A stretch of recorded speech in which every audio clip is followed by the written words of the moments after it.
ओम आत्मा त्वं गिरिजामति सहचरा प्राणा शरीरं गृहं पूजा ते विषयोग भोग रचना निद्रा समाधि स्थिति संचारा पदयो प्रदक्षिण विधि स्तोत्राणि सर्वा गिरौ यत् यत् कर्म करोमि तत्तत् अखिलम शंभो तवाराधनम। नमस्कार, स्वागत है आपका आचार्य वाणी में। मैं आचार्य डॉक्टर विक्रमादित्य आपके साथ हूँ। आज का विषय हमारा है कुंभ राशि वालों के लिए ग्रहों का योग क्या कह रहा है। 16 तारीख बुधवार का अवसर, जिस प्रकार का ग्रहों योग आपने समझा, 17 तारीख को भी समझ लीजिए। बृहस्पतिवार का दिन है, सप्तमी तिथि विद्यमान है और इस दिन कालाष्टमी का योग बन रहा है। ग्रह नक्षत्रों के दृष्टिकोण से आपकी राशि में जिस प्रकार का ग्रह योग बन रहा है, मन बिल्कुल कंट्रोल में है।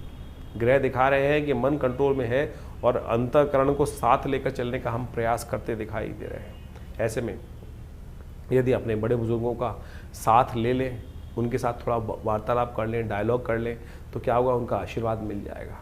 और ऐसे में ग्रह दिखा रहे हैं कि यदि हमारे घर के बड़े लोग हमसे प्रसन्न रहेंगे तो हम सफलता प्राप्त करने के सुंदर योग बना सकते हैं। ऐसे में ज्ञान की आवश्यकता है।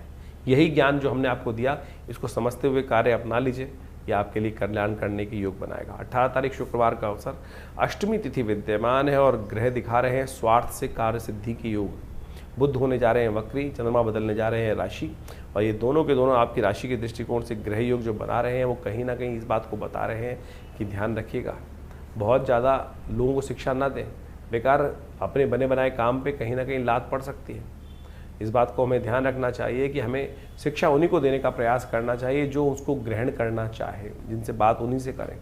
दूसरों के पंगों में टांग ना अड़ाएं, नहीं तो आपके हाथ में कुछ नहीं आने वाला। आपकी चीज़ें ज़बरदस्ती जिम्मे पड़ जाएंगी आपके, तो ध्यान रखते हुए कार्य करें। ये बुध का वक्री होना कुछ दिनों आपके लिए थोड़ा भारी पड़ता दिखाई दे रहा है। एक काम करें, छोटा सा काम बता रहे हैं आपको, घी से भगवान का अभिषेक करने का प्रयास करें। घी से भगवान का अभिषेक आपके इस बुध के नेगेटिव प्रभाव को ठीक करने का योग बना सकता है। 19 तारीख रविवार का अवसर, शनिवार का अवसर है, नौमी तिथि विद्यमान है। ग्रह नक्षत्रों के दृष्टि कौमारी पूजा इस दिन की जाती है। कहा जाता है कि सावन के कृष्ण पक्ष की नौमी के दिन जो भगवती दुर्गा की उपासना और कन्या पूजन करता है, उनके बहुत सारे अनिष्टों को दूर करने का योग बना लेता है। और इस वक्त आवश्यकता है कृपा की, क्योंकि शनि चल रहे हैं वक्री, 7:30 का चल रहा है टाइम, और ऐसे में आपके ग्रह साफ साफ दिखाते हैं कन्या आशीर्वाद लेकर जो कार्य करोगे भगवती कृपा से, उसमें कहीं ना कहीं आपके भगवान को प्रसन्न करने का रास्ता, शिव को प्रसन्न करने का रास्ता, सत्य को प्रसन्न करने का रास्ता अपने आप बन सकता है। 20 तारीख फिर ग्रह परिवर्तन की तरफ जा रहे हैं और ये परिवर्तन आपके लिए राजयोग का निर्माण कर रहा है, शुभ का निर्माण कर रहा है। शक्ति अच्छी दिखाई दे रहा है, बड़े लोगों का सहयोग आपको प्राप्त हो सकता है। श्रद्धा के साथ काम कीजिए, कल्याण होगा। तो इस प्रकार से सावन के आरंभ काल में ग्रहों की गणना आपके समक्ष हमने रखी। ये ग्रहों की गणना के अनुसार से हम सबको अच्छे से समझ लेना चाहिए कि देखिए, इस वक्त बृहस्पति अतिचारी अवस्था में पूर्ण प्रभाव उत्पन्न करने के लिए बहुत तेज गति से चल रहे हैं, और शनि महाराज इस वक्त वक्र स्थिति में, जो विशेषतः जुलाई के सावन के मध्यकाल में, जो सावन का आरंभ काल है, उसी में वो वक्र गति प्राप्त कर चुके हैं। और ये योग किसी प्रकार में शुभ नहीं कहा जा सकता। षडाष्टक योग भी शनि का और विशेष तौर पर आप समझिए मंगल का बनाया हुआ है। और इस प्रकार से ये संसार के दृष्टिकोण से जो कुछ दिन पहले लोगों को लग रहा था कि शांति का वातावरण द्वारा बन सकता है, ये कहीं ना कहीं अंदर खाने में कहीं ना कहीं उपद्रव के योग बनाता दिखाई दे रहा है। कहीं ना कहीं आने वाले समय में कुछ ना कुछ अशांति का वातावरण भयावह स्थिति में बनता दिखाई देगा। कुछ ना कुछ उपद्रव कहीं ना कहीं उत्पन्न होने के योग अच्छे खासी बनते दिखाई देंगे। इसके बाद शनि मंगल का टकराव भी आरंभ हुआ चाहता है। आमने सामने बिल्कुल एक परस्पर समसप्तक योग भी मंगल का शनि के साथ बनकर तैयार हो जाएगा। तो ये कहीं ना कहीं प्राकृतिक उपद्रव भी उत्पन्न कर सकता है, कहीं ना कहीं प्राकृतिक आपदाओं को कहीं ना कहीं आरंभ कर सकता है। भूमि का कहीं ना कहीं कंपन उत्पन्न हो सकता है, और साथ साथ जो युद्ध की स्थिति जो बनी हुई थी अभी वर्ष के आरंभ काल में, वो पुनः कहीं ना कहीं दोबारा स्थिति को कहीं ना कहीं और आग में घी डालने का कार्य बहुत सारे राजनीतिक दल करते दिखाई देंगे। लेकिन आपकी दृष्टिकोण से, आपके राशि के दृष्टिकोण से हमने पूरा बताया कि क्या कुछ प्रभाव उत्पन्न करने के योग बनेंगे। देखिए, सावन का महीना बड़ा श्रेष्ठ होता है। सावन का महीना संपूर्ण रूप से भगवान को अपने जो कर्म को समर्पित करने का माना जाता है। और जा पर कृपा राम की हुई ता पर कृपा करें, सबको इस भाव का ध्यान रखना चाहिए। भगवान इस पर प्रसन्न हो जाएंगे और भारतीय संस्कृति में तो सोचें कितने सुंदर सुंदर रूप से अनेक अनेक उदाहरण उपस्थित करके ये भाव समझाए गए हैं कि जीवन में जो हम कर्म करते हैं उसका भोग हमको प्राप्त होता है, शुभ अशुभ जैसे भी कर्म। अब शुभ तो हो जाए और उसके द्वारा हमारे जीवन में शुभ का आगमन बन जाए तो बहुत अच्छा है, लेकिन यदि अशुभ कर्म हमारे द्वारा मनसा वाचा कर्म 3 प्रकार के कर्म शास्त्र में बताए गए हैं। और कई बार क्या होता है कि हम बहुत ज़्यादा कॉन्शियस होकर कार्य करने का प्रयास करते हैं तो बहुत सारी चीज़ें शुभ करने की तरफ प्रवृत्त हो जाते हैं। कई बार धर्म व्यक्ति जब निष्ठ व्यक्ति होता है, लेकिन कई बार अनायास ही बहुत सारे दुष्कर्म हो जाते हैं। अब उनसे मुक्ति का मार्ग किस प्रकार से बने? हमारे यहाँ संसार में विशेष तौर पर इस बात को समझना चाहिए कि हर धर्म में, हर पंथ में कहीं ना कहीं इस भाव को रखा गया है कि दुष्कर्मों से मुक्ति किस प्रकार से हो। बहुत सारे लोगों ने इसको भ्रांतिवश अनेक अनेक स्वरूप में उपस्थित कर दिया। आप समझें कि उस कर्म से, दुष्कर्म से मुक्ति के लिए ही कई जगह क्या होता है कि कहीं पाप आ गया, कष्ट आ गया तो क्या करते हैं आप देखें, विभिन्न देशों के अंतर्गत अनेक अनेक प्रकार से उदाहरण उपस्थित किए जाते हैं। कहीं बलि, कहीं कुर्बानी, कहीं कुछ और, यहाँ तक कि कहीं कहीं अनेक अनेक मतों में अनेक अनेक प्रकार के उल्टे सीधे कर्म भी बहुत ज़्यादा करते हैं। लेकिन भारतीय संस्कृति में सोचे कितना सुंदर भाव कहा गया है, जो हम त्रिदुलम त्रिगुणाकार, हम जो बिल्वपत्र भगवान को अर्पित करते हैं, सावन के महीने में विशेष महिमा उसकी कही गई है। त्रिदुलम त्रिगुणाकारम त्रिनेत्रम च त्रिधायुधम त्रिजन्म पाप संहारम बिल्वपत्रम शिवार्पणम। यानी शास्त्र में इतने सुंदर कहा गया है कि एक बिल्वपत्र बड़ी श्रद्धा के साथ यदि भगवान पर आप अर्पित कर दें तो क्या कहा जाता है? त्रिजन्म पाप संहार, 3 जन्मों के पाप जो है वो सब समाप्त हो जाते हैं। ये सोचे कितनी सुंदर समर्पण भाव से एक कर्म यदि आप कर ले तो वो किस प्रकार से निवृत्ति दे देगा अनेक अशुभ कर्मों से। और तो और बड़े बड़े सुंदर मंत्र कहे गए हैं, सौराष्ट्रे सोमनाथम च श्रीशैले मल्लिकार्जुनम उज्जैन्यम महाकाल, ये भगवान की वंदना है। और कहा गया अंत में सप्त जन्म कृतम पापम प्रातः स्मरणेन विनश्यति। यदि आप 7 जन्म के जो पाप हैं केवल इन जो आप जो द्वादश ज्योतिर्लिंग है इनके यदि नाम का स्मरण कर ले, सौराष्ट्रे सोमनाथम च श्रीशैले मल्लिकार्जुनम उज्जैन्यम महाकाल ओमकार ममलेश्वरम, ये इस प्रकार से कहा गया ना, सप्त जन्म कृतम पापम स्मरणेन विनश्यति। तो यानी अनेक जन्मों की जो पाप हैं, दुष्कृत्य है, उससे क्षय को जीवन से उससे निवृत्ति के योग बन जाते हैं। तो यानी इतना सुंदर व्यवस्था हमारे सनातन में बनाई गई है। इसका कहने का तात्पर्य इस ज्योतिष के कार्यक्रम में ये है कि आपके जीवन में जो कष्ट है उससे निवृत्ति के लिए ये सावन का महीना बड़ा श्रेष्ठ है।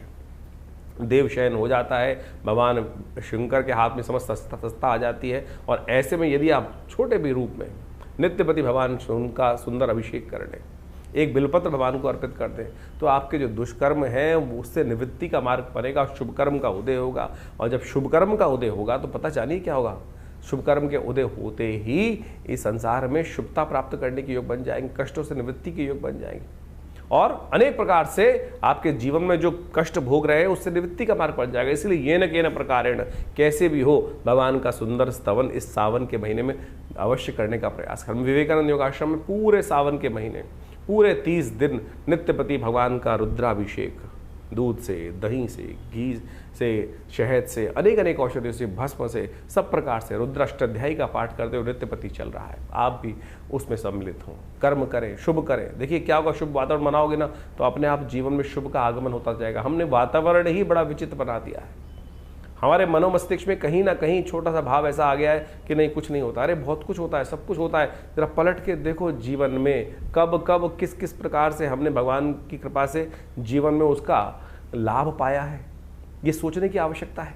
तो इसलिए ज्योतिष में निवारण जो है वो प्रभु का नाम ही है, निवारण प्रभु का नाम ही है। उस निवारण के नाम को हमें स्मरण करने का प्रयास करना चाहिए। अनेक कथाएं शास्त्र में उपस्थित हैं, उन कथाओं को हमें समझते हुए कार्य करने का प्रयास करना चाहिए। एक शराबी था, उपनिषद में कथा आती है, जिंदगी में कभी परमात्मा के मंदिर नहीं गया, भगवान का नाम स्मरण नहीं किया, लेकिन जीवन था, जिया था, तो कई बार बहुत सारे का जीवन में कई बार योग बन जाते हैं। कहा जाता है कि एक दिन वो नाचने वाली के पास जा रहा था और थोड़ा सा पान का बीड़ा हाथ में था और साथ में कुछ मालाएं थी, कुछ मीठा था हाथ में और कुछ ना कुछ नशा भी कर रखा था उसने। कहा जाता है कि बरसात का मौसम था, कहीं ना कहीं चलते वक्त रास्ते में ठोकर लगी, नशे में था, वो गिर पड़ा, बहुत देर तक गिरा पड़ा रहा।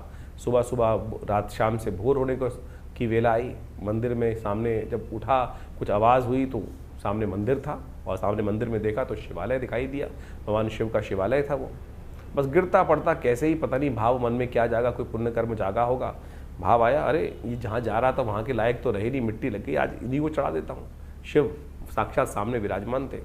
गया और उस शिवलिंग पर वही पान का बीड़ा, मिट्टी लगा हुआ, मिट्टी लगी हुई माला भगवान को अर्पित कर दी, और मंत्र जो टूटा फूटा याद था, कहीं सुन रखा था, ओम नमः शिवाय, और वही सुनते हुए वहीं भगवान पर अर्पित कर दिया वो सब सामग्री, उस मंत्र का उच्चारण करते हुए। देवयोग से उसी वक्त प्राण निकल गए, चोट लग चुकी थी ज़्यादा, और वहीं शिवलिंग पर ही वो गिर पड़ा और वहीं प्राण निकल गए।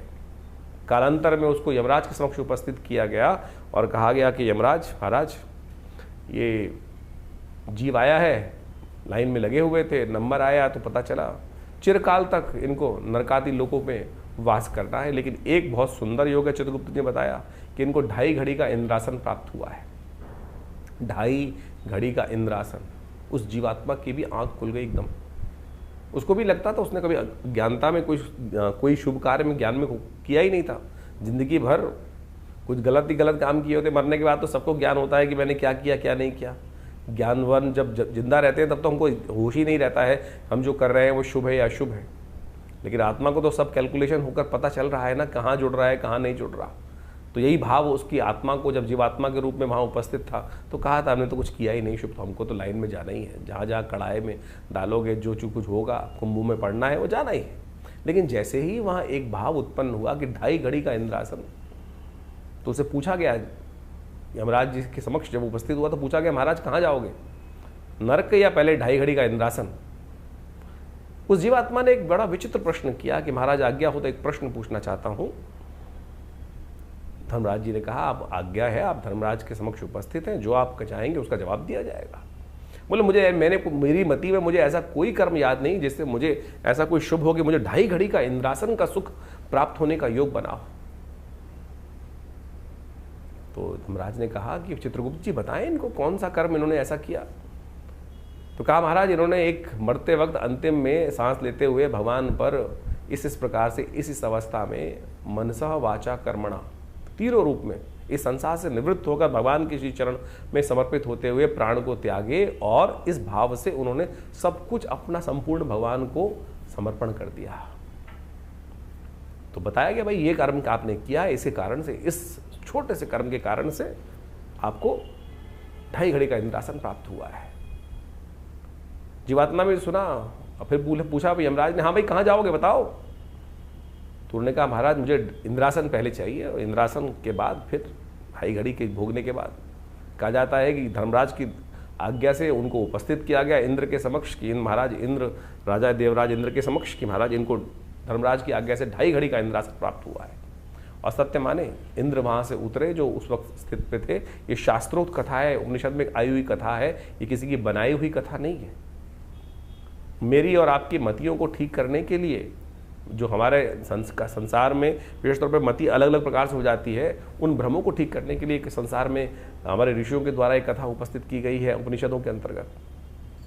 जब वो वहाँ उपस्थित हुआ 2.5 घड़ी का इंद्रासन के लिए उसका अभिषेक हुआ, संकल्प लिया गया, और पूरी तरह से राज्याभिषेक जिस प्रकार से होना चाहिए उस प्रकार से उनको वहाँ पूरी तरह से विधि विधान का पालन करते हुए समस्त संस्कारों को करते हुए उनको 2.5 घड़ी का इंद्रासन के लिए, और जैसे ही वो इंद्र पद पर आसीन हुए वहीं नित्य गंधर्वों का अप्सराओं का आरंभ हुआ चाहता था। उन्होंने सब रोक दिया, बोले मैं इंद्र हूँ, रुको सब, ये कुछ नहीं होगा। और बोला जल लाओ। जल लाया गया और जल पे संकल्प लिया और कहा ये उच्च श्रवा घोड़ा शुक्राचार्य को दान करता हूँ, कामधेनु गाय वशिष्ठ को दान करता हूँ, समस्त निधियों को दान करना शुरू कर दिया। संसार जो भी स्वर्ग की उस इंद्र के साम्राज्य में जो जो निधियाँ थी संपूर्ण दान कर दी, और अंत में सिंहासन से उठकर नीचे आया और कहा मैं इस वक्त इंद्र, ये मेरा गोत्र, मैं आज इस समय समस्त त्रिलोकी का ये साम्राज्य जो है, स्वर्ग जो है, ये भगवान शंकर के श्री चरणों में अर्पित करता। और बोला चलो अब कहाँ लेके चलते हो, जहाँ नरक आदि लोग चल रहे हैं चलो। फिर किसकी सामर्थ्य थी? तो आपके जो मन से मनेव बंधन कारण मोक्ष शास्त्र कहता है, तो समझो, इस विधि को समझो। तो इसलिए ये न कि न प्रकारेण किसी भी प्रकार से अपने वातावरण को, वो कब आएगी वो वेला जैसे हम श्रद्धा के साथ विश्वास के साथ परमात्मा का स्मरण कर पाए। तो इसलिए ये जो सावन का महीना है ना, लोक के साथ साथ परलोक को भी सुधारता है। तो इसलिए सुंदर रूप से हम इस भाव को समझें और सावन के महीने में यथाउचित भाव से भगवान शंकर का सुंदर स्तवन जितना हो सकता है वो करने का प्रयास करें। जीवन में कल्याण का मार्ग बड़ी मुश्किल से मिलता है, बड़ी सुंदर से ये वेला आई है। आनंद भाव से परमात्मा का स्मरण करें और जैसा हमने आपको कहा कि जहाँ भी आप हैं वहाँ पर बैठ के करें, करवाएं किसी रूप में। यदि आप आश्रम पे आ सकते हैं दिल्ली में तो बहुत सुंदर रहेगा आपके लिए। ये नित्य प्रति शाम को एक कार्यक्रम हमने रखा है पूरे 1 महीने तक। सोमवार के दिन विशेष कार्यक्रम रहेंगे, प्रदोष के दिन विशेष कार्यक्रम रहेंगे। उन सबकी सूचना समय समय पर जो लोग आश्रम से जुड़े हुए हैं उनको उनके व्हाट्सएप के माध्यम से प्राप्त दे दी जाती है। और आपको भी यदि चाहिए तो आप इन नंबर्स पर अपने मैसेजेस को भेजकर वो समस्त सूचनाएं आश्रम से मांग सकते हैं और हमारी वेबसाइट पर विजिट कर सकते हैं। acharyavickramaditya.com ये वेबसाइट है और समस्त फ़ोन नंबर से समस्त जानकारी प्राप्त करने के बाद जुड़े इन समस्त अपने समस्त जो हमारे आश्रम में गतिविधि कार्यविधि की जाती हैं। ये अध्यात्म का सुंदर मार्ग है। नित्य प्रति आश्रम पे 8 घंटे करीब यज्ञ रहता है। माँ भगवती का सुंदर श्री विग्रह विराजमान है जो 500 साल पुराना दिव्य श्री विग्रह है। तो आप कोशिश करें ज्योतिष को केवल नग बेचने वाला कार्य ना करें। ज्योतिष एक ऐसा विषय है कि जिससे हमको सीधा रास्ता प्राप्त होता है, समर्पण भाव का ज्ञान हमें प्राप्त होने का रास्ता बन जाता है। आशा है आप इन समस्त सिद्धांतों को समझकर, अध्यात्म को समझकर ज्योतिष विज्ञान को भी अपने जीवन में स्थान देंगे और उनके विभिन्न जो पद्धतियां हैं, उपाय हैं, वो सब हम आपके समक्ष लगातार रखते रहते हैं। आप सबके जीवन में कल्याण का मार्ग बने। भगवान शिव आपकी समस्त आदि व्याध जो कष्ट इत्यादि हैं उन सबको हरे और जीवन में कल्याण का मार्ग आपके लिए अवश्य बने। धन्यवाद, नमस्कार।